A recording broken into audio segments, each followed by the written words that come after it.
ever wondered what would happen if you tracked your calories for 30 days? This is what it looked like on February 1st, and this is what it looked like on March 1st. Keep in mind, I am not a nutritionist. I'm just a random person on the internet, maybe working towards my personal training, my group fitness, and my nutritional stuff in the future, but as of right now, I have absolutely no facts. Wanted to see what would happen if I tracked my calories and tracked my macros. So this month of February, I decided to do a challenge called Fitness Tracking February. The point was that I was going to track all my macros, see if there's a correlation between what I ate and my body fat percentage. The overall goal was body recomposition. Beginning of the month, I was weighing at 170 pounds. At the end of the month, I was 168.4. The lowest I weighed was 166.4 in the whole duration of this month. Context, I do work out maybe 5 days in the week. I live a very active lifestyle, but I do sit at my desk for about like 8 hours a day. This month, I decided to track every single one of my food intakes. What happened to my body because of that? This is just my personal experience for Fitness Tracking February. What I struggled with was the fact that I was a very active person, but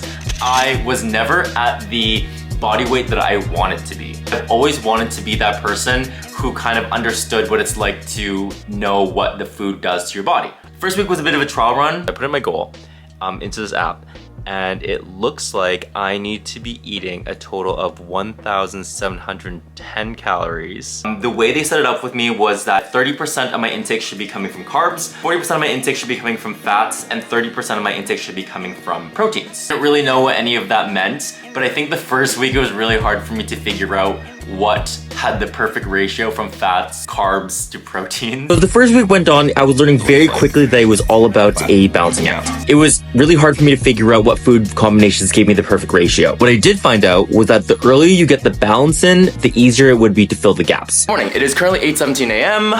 Today's calories, so I worked out for about 57 minutes, an hour, whatever, about to walk Dante. Say hi to the camera! Oh my gosh, hi dude! Calories I have to eat are 2,053 calories, not including with my 1 hour walk.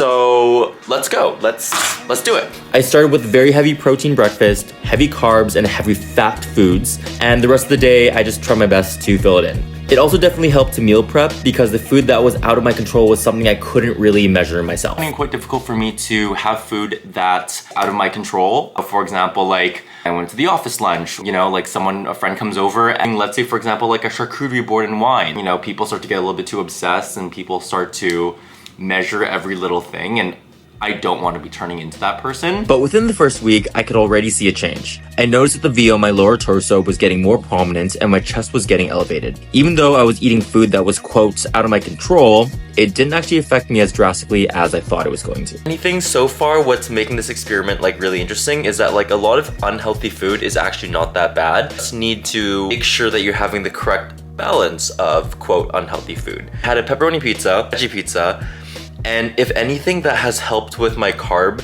and my fat content, which is completely fine.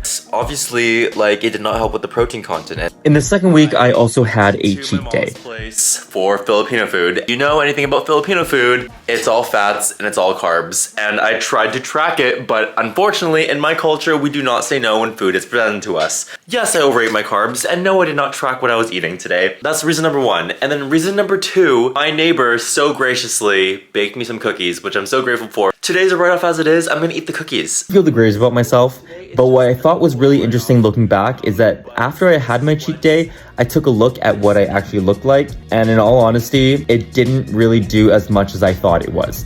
In fact, a lot of what I thought I perceived myself was definitely all in my head.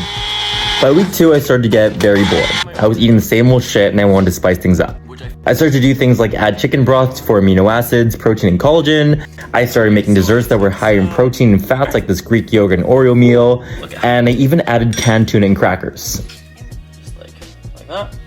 Oatmeal, 3% milk, scoop of vanilla protein, a bunch of berries, hemp seeds, which I feel like also helps. Put in a tablespoon of peanut butter. And breakfast, so this has cottage cheese, pineapples, walnuts. The thing I've been trying to do is I'm also trying to actively move more. For example, like I will walk more, or I will take my dog out for much longer walks. And surprisingly, this made quite a dent in my routine. I am very proud of myself because I think I just discovered a formula for My calorie tracking. This is only relative to me. Today's goal was 2,256 calories, but overall, I'm very proud of myself. Like, I pretty much hit the whole thing today. I guess walks actually do something. It was just a little bit under, but now I need to eat 100 more calories. And as the days went on, I realized that I had a little bit of a formula that worked the best for my routine. Well, it was the breakfast oats, high-fat lunch, and then protein and carb dinner,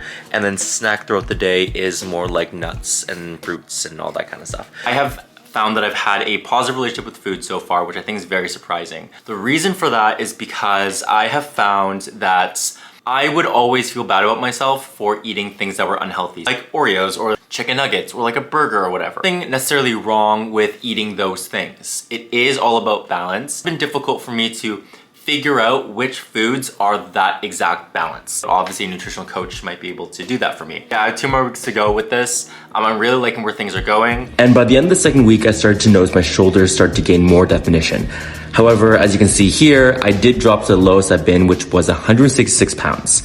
My boyfriend is now home from Kamloops, and so far it's been kind of difficult for us to not be like eating out. You're with your partner or your person, you just want to do things together, and I guess like eating at home can be fun, but like it's always nice to experience new things. And very difficult to not track things like that. Feeling pretty good. I felt like I was getting to the groove of motion things, but also it was a little bit difficult because I was going out quite a bit.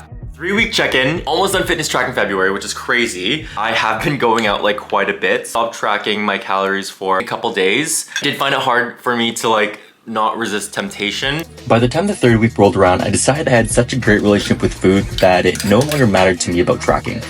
I noticed that my body stayed consistent, but saw the most prominent change here around the 20th.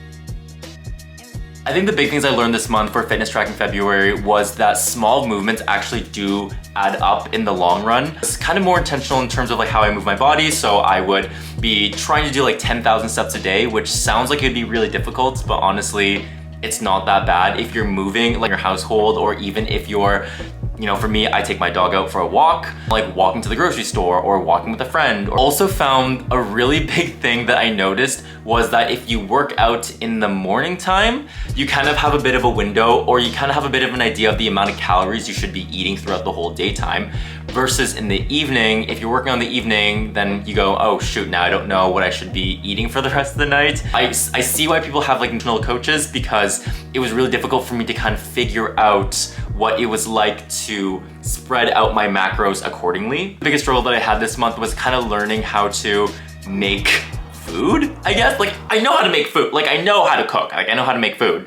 But I think like the big thing was the fact that I was like, okay, well like now what? Like I can only eat chicken, rice, and broccoli for so long. The change that I found with myself was that I had a more positive relationship with food. Doing this, I felt like I was learning more about food versus being afraid of food. Overall, if I can do this whole experience all over again, what I would do is I'd focus more on the protein intake and the carb intake, less so much on the fat intake. So I would not shy away from eating more carbs. It was really cool that my body fat percentage was continuing to go down. I don't see it as strongly, but as I'm kind of seeing these photos side by side, it is very obvious that there is a direct correlation between the type of food you eat and your body fat percentage. Also, a really big thing I learned was creating healthier eating habits. Before, I would kind of just like eat everything in sight and be like, hey, whatever, like I work out, I'm active. Though that is true, this whole thing was more of a balancing act. And I guess that's it. More videos like this, hit the subscribe button. I'll be doing more monthly challenges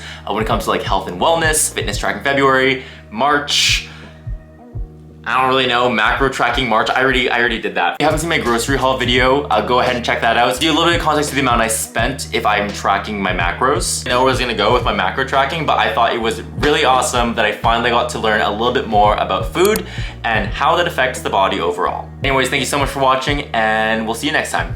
See ya.